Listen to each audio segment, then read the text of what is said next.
অধিকার সংরক্ষণ অধিদপ্তর টাঙ্গাইল জেলা কার্যালয় থেকে আমরা আজকে মির্জাপুরের উপজেলার বিভিন্ন বাজারে অভিযান চালিয়েছি। তো সেখানে আমরা কিছু খুচরা দোকান থেকে জানতে পারি যে সেখানে একজন হকারের মাধ্যমে বিভিন্ন যে প্রসাধনীগুলো রয়েছে, বিশেষ করে বাচ্চাদের প্রসাধনী, সেগুলো নকল সরবরাহ করা হতো।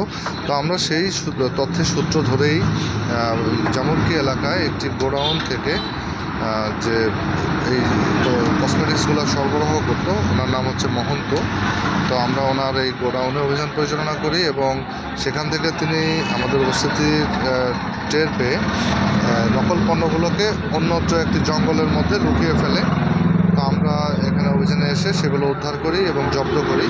তো আমরা বিপুল পরিমাণ সেখানে নকল যে প্রসাধনী, বিশেষ করে জনসনের তেল, শ্যাম্পু, সাবান, এছাড়াও সেন্সোডাইন যে টুথপেস্ট রয়েছে, এটাও আমরা নকল পেয়েছি। বিপুল সংখ্যক নকল প্রসাধনী জব্দ করে এগুলো ধ্বংস করা হবে এবং সেই যে প্রতিষ্ঠানের মালিক যে মহন্ত, আমরা তার বিরুদ্ধে ভোক্তা অধিকার আইন অনুযায়ী 1 লক্ষ টাকা জরিমানা এবং তার যে প্রতিষ্ঠান সেটা সিলগালা করা হয়েছে।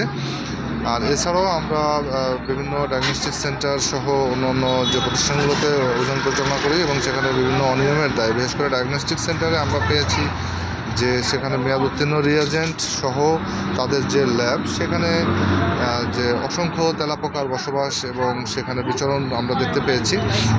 তো এই সকল অনিয়মের অভিযোগে অন্য 4টি প্রতিষ্ঠানকে ভোক্তা অধিকার আইনে 60,000 টাকা জরিমানা করা হয়েছে। সর্বমোট আজকে 5টি প্রতিষ্ঠানকে 1,60,000 টাকা জরিমানা করা হয়।